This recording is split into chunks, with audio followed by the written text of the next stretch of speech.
Good morning, students. We are back again with a new chapter, and the name of this chapter is The Microbe by Hiaire Belloc. It is a poem, and the title of the poem itself tell you that it will talk about some organisms and deal with science, right?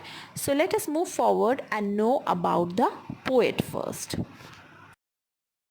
Students, in this slide you can see some pictures of a man, and this man is none other than our poet Hiaire Belloc, right? So let us now see on what basis he used to write poems.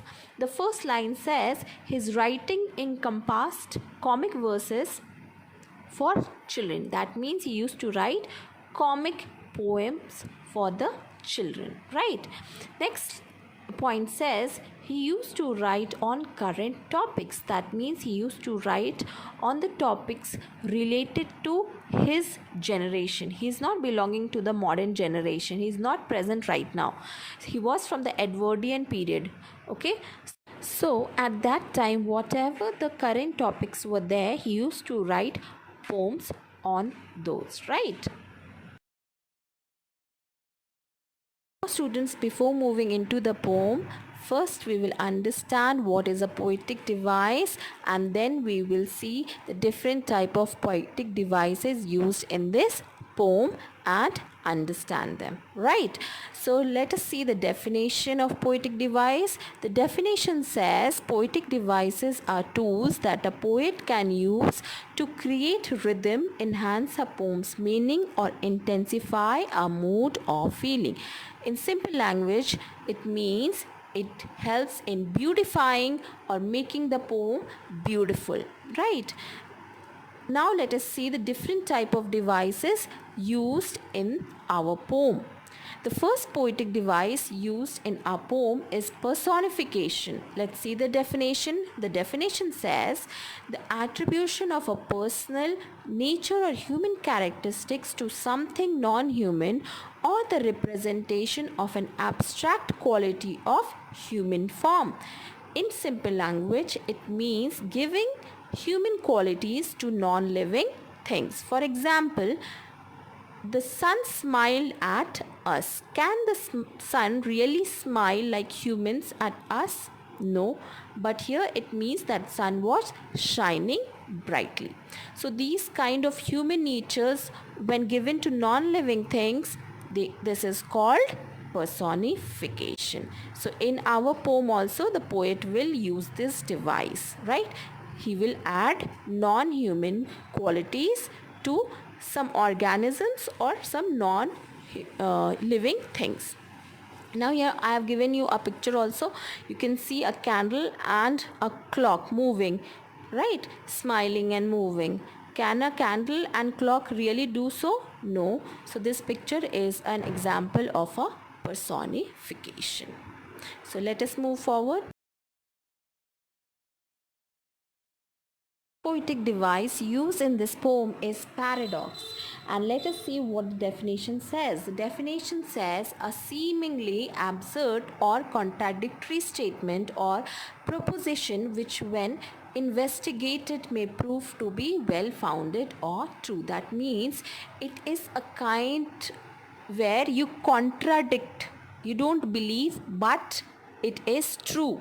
So in this poem you will find that this poem is based on paradox, right? Like microbes are very tiny, you can't see them, but they are present in our environment. So if we can't see them, it does not mean that they are not there. They are present in the environment.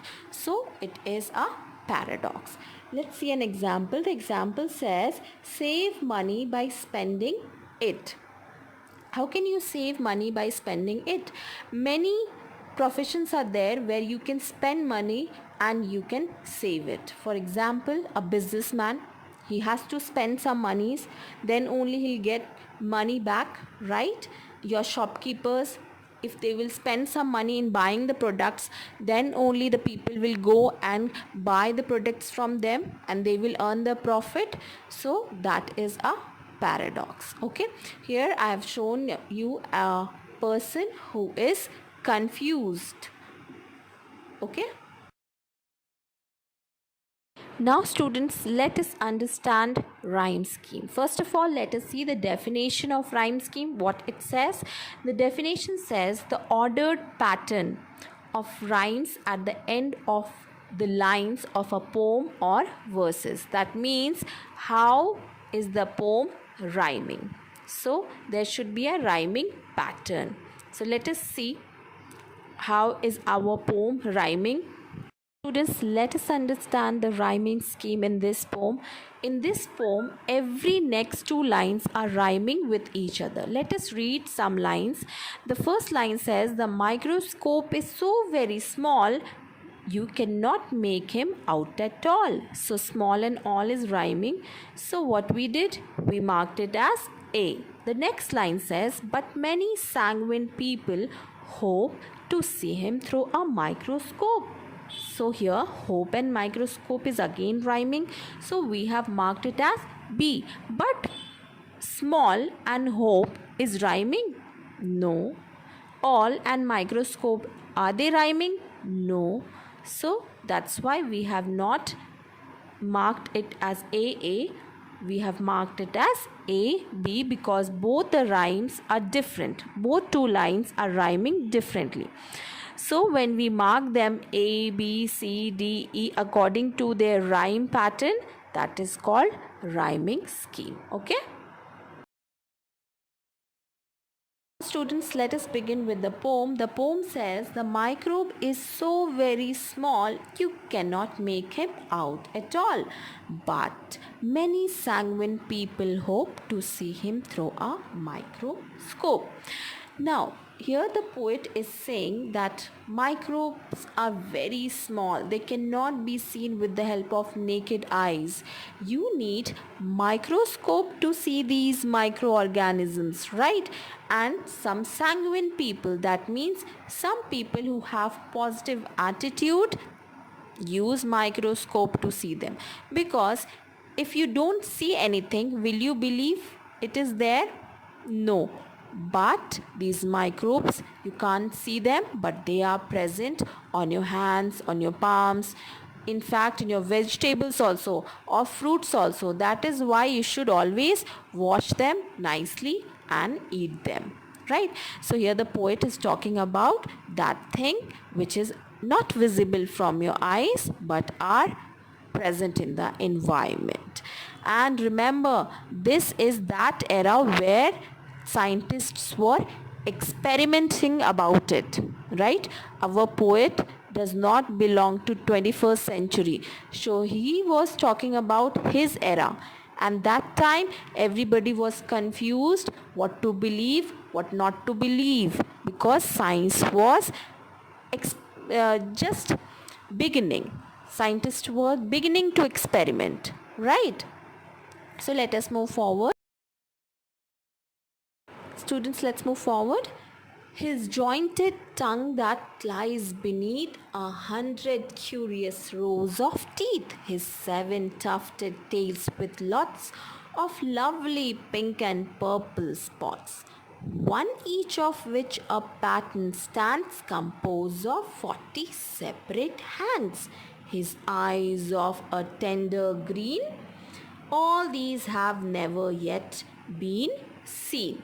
So here under the microscope you can clearly view the microbe, and here the poet is describing the microbe, that how it looks.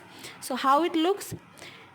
It has jointed tongue, right, which lies beneath a row of teeth. You can see in the picture, right? It has 7 tufted tails. There are 7 tails he is having, with lots of lovely pink and purple spots. Those tails have lovely pink purple spots on it, on each of which pattern stands, and there are some patterns made on it, composed of 40 separate bands, and they are like bands, ribbon bands, right? They are like 40 separate bands of patterns over there, ribbon like patterns on the microbe's body. His eyes of a tender green. His eyes are of which color? Green color. And till now, have you seen this kind of organism with your real eyes around you? No, you haven't seen. That is what the poet is saying. Nobody has yet seen it with the naked eyes. You can only see this unique microbe with the help of a microscope. But again, he is trying to say that see how invisible this microbe is, but it is true that they are present around us. So it is a kind of paradox, right? So here the literary device personification is used as the poet has given human qualities to an organism. Like here in this line he says, his jointed tongue that lies beneath 100 curious rows of teeth, his 7 tufted tails with lots of lovely pink and purple spots. Right, so he is addressing this microorganism with the pronoun his, right? And his are used for whom? Humans. But he is giving this human quality to whom? The organism which we have not even seen, right? So this his here says that it is, or he has used the device personification. Okay, let's move forward. But scientists who ought to know assure us that they must be so.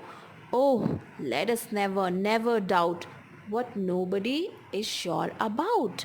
So here the poet is clearly saying that it is only the scientist who has the proof that these kind of microbe are present around us, and we are talking about the generation which was not so modern. So that is why the poet is so much doubtful. He's not believing in the microbe, but today you study the microbe in your class, in your science book, right?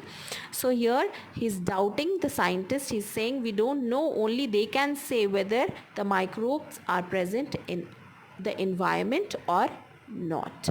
The last two lines are very important because it is a clear cut paradox. It says, oh, let us never doubt what nobody is sure about. Let us not doubt the things which we have never seen. See how doubtful it is.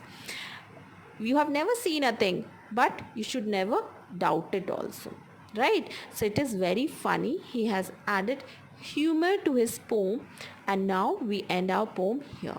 I hope you people have understood it. Let's meet in the next video.